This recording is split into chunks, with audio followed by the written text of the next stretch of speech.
So damn you, Joe, for going first.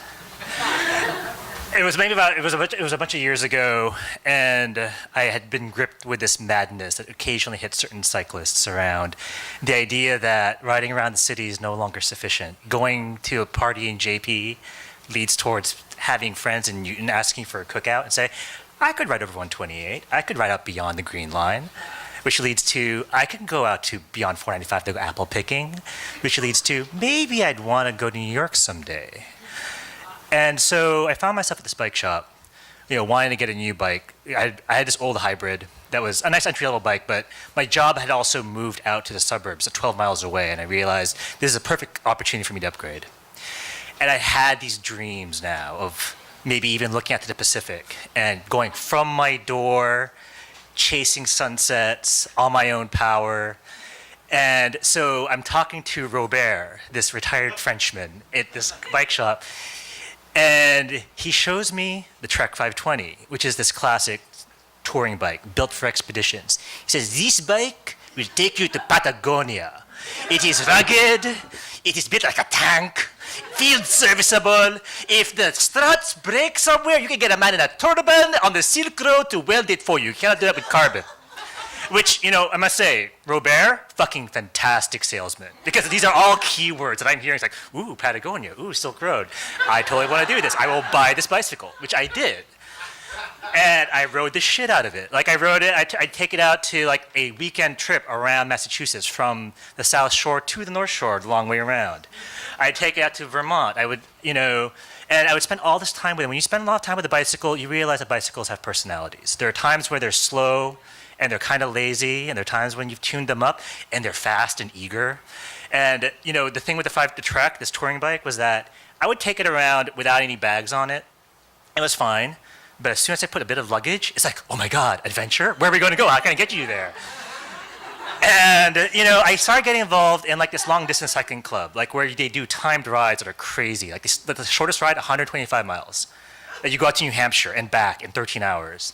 Timed events, serious challenge.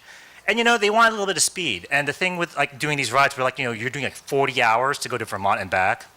The Trek was a little heavy. It didn't really fit me. It was a little too small for me.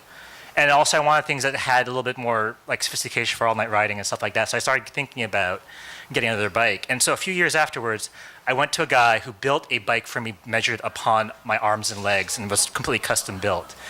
It was great. It was a fantastic bike. There's a little bit of overlap with the Trek, but I kind of kept the Trek anyway because I thought this is the expedition bike. This is the bike that I will eventually ride on the Silk Road in, or at least across country in. And that was a dream. But days would go by, years would go by, the Trek would sit in the basement. And again, if bikes have personalities, this bike started developing this personality of resentment and neglect. Like I'd go down to the basement, and I'd see the handlebars sort of like tilt towards me. Are we going out? Are we going out? It's like, no, I'm sorry. There's rust already like coming up the drivetrain, the tires are flat. Someday. But then eventually I had to move out of the apartment that I was in. I was sharing this apartment. I was going to move in closer into Somerville on a one bedroom. I didn't have space for two bikes there. So I figured I'm gonna have to sell this. And that dream of riding across country, I'll have to wait a few years until things are better and things are right. So I put the bike on Craigslist. And I decided also I was gonna overhaul it, give it a new drivetrain, give it fresh tires, brand new, everything. Give it a new start. And this kid Joe comes by and says, I wanna buy the bike. And I remember slightly differently in that I actually did sort of, you came by and you're saying, oh, you did this like detour, you did this great hilly ride. Let me tell you about all the other adventures I'd done with it.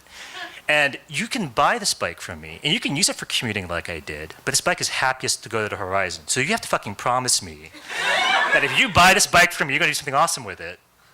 And 2 weeks later, Joe goes down to Florida.